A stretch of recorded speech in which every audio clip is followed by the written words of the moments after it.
Hi! I am filming this video in my car because my house is getting some work done. We're remodeling a room and it's extremely noisy right now, so kind of didn't have any other option. Basically, there's a lot of hammering and drilling and things like that going on at my house, so I'm in my car today.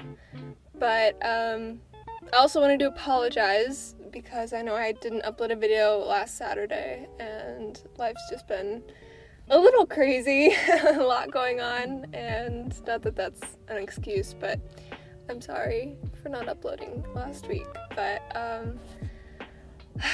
I think I'm excited about today's video. It's one that I've been wanting to make for a while now, and I never really knew how to go about doing that, and so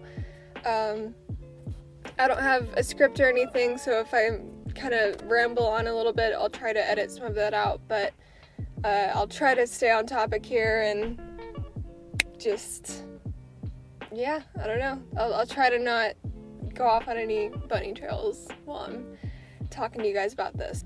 So as you guys can tell by the title of this video,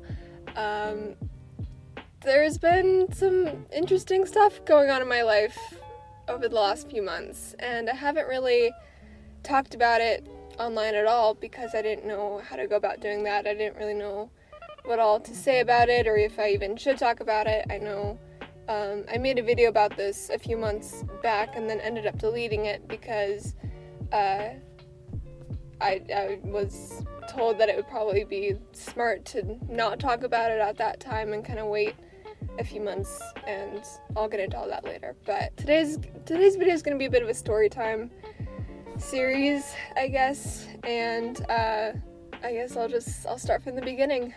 So 3 years ago, on August 8th in 2015, I was in a really bad skateboarding accident, and basically I was skating down this pretty straight road, and it was freshly paved and really smooth, and I was skating down there and my board picked up a lot of speed and then started to wobble.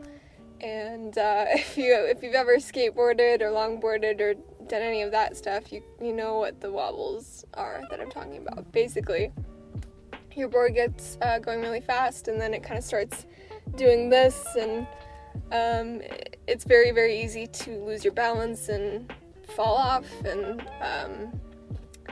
so I was skating down this road and my board picked up speed and it started to wobble, and rather than falling off and dying, I decided to jump off my board and try to just run off the speed. So as it turns out, I was going a little too fast at that point, and so I jumped off, and it was too fast for me to even be able to run off the speed, and so I basically tripped 2 or 3 steps and then just went down and face planted right into the street and got a concussion because of it.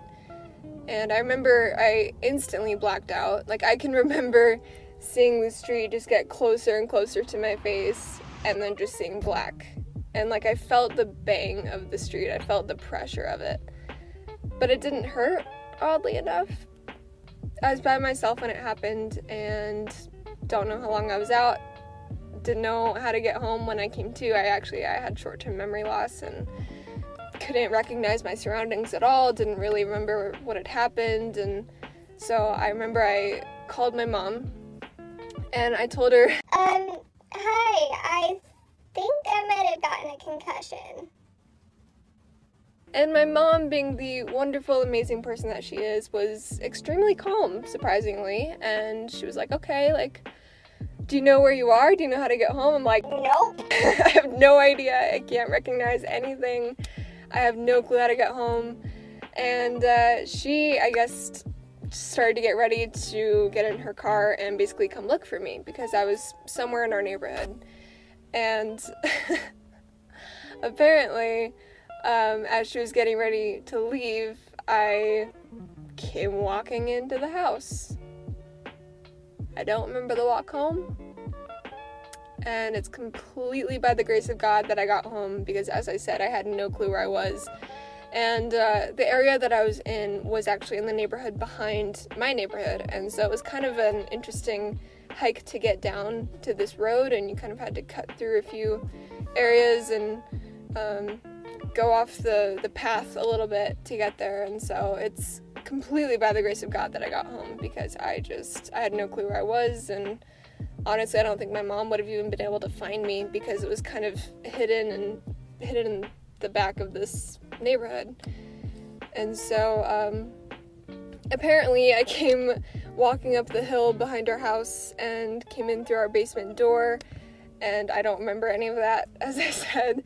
And I guess I was bleeding. The next thing that I remember after blacking out and after calling my mom as soon as I came to is sitting on my couch at home and listening to my mom talk to my dad on the phone about what had happened and kind of figuring out what they should do. And that's all I remember. Flash forward about 2 years, and I felt completely fine throughout those 2 years. I had no unusual symptoms, I had no pain, nothing. Nothing was wrong. I was acting completely normal, I felt completely normal. And then in September of last year, the symptoms started to appear, and I started to experience vertigo every single day, which, if you don't know what vertigo is, it's basically where either the room looks like it's spinning, like the environment around you looks as though it's spinning, or you feel like you're moving when you're not. And that's what I experienced. I felt like I was constantly moving or spinning, even if I was just sitting still. And this became a daily thing for me. This was like, I'd wake up and have vertigo. I would sit down on my couch and watch some Netflix and have vertigo. And it lasted all day, every day for months on end. And I actually had to buy a seasick band because it was getting that bad, to the point where I was literally getting motion sick just by sitting still.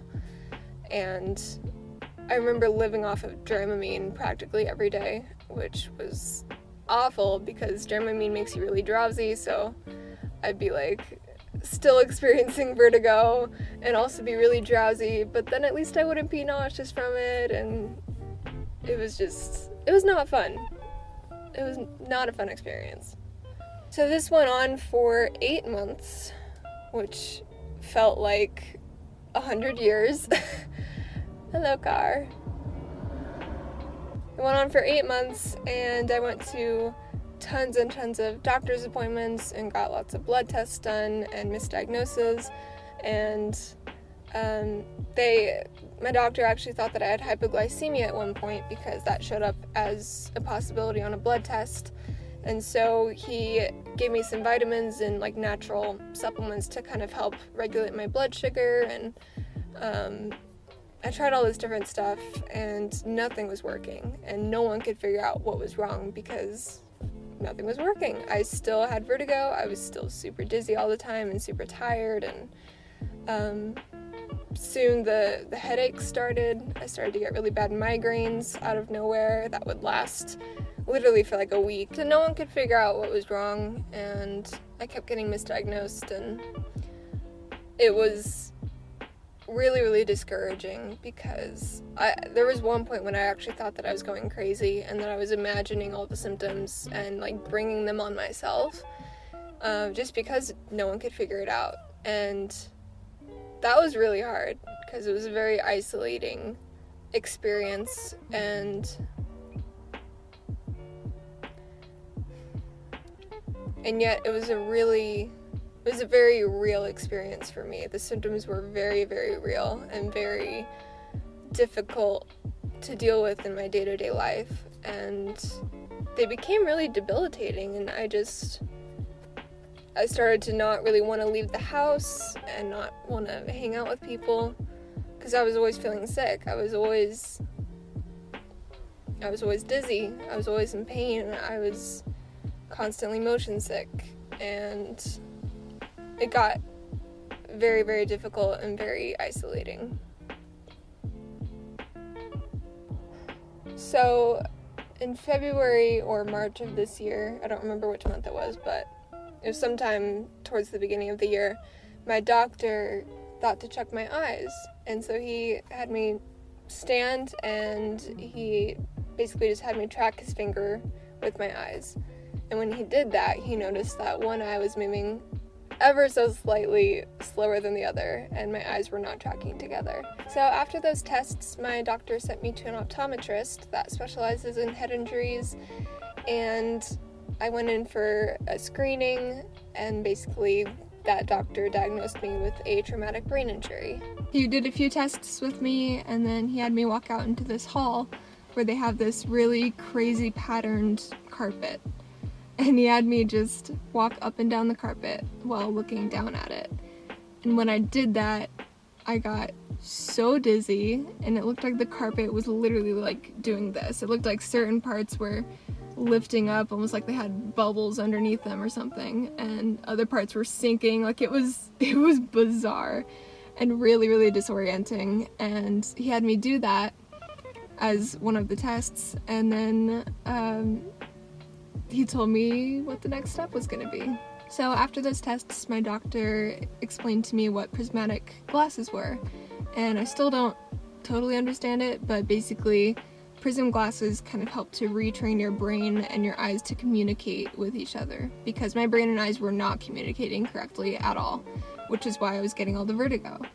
And so he had me try on probably 15 different sets of lenses and walk up and down this carpet. And some lenses made the carpet look like it was spiraling and kind of swirling, and some made it look like it was lifting up in certain places, and others made it look like it was expanding and then shrinking, and it was bizarre. It was like being in a fun house or something. It was really, really weird and disorienting, and just made me super dizzy.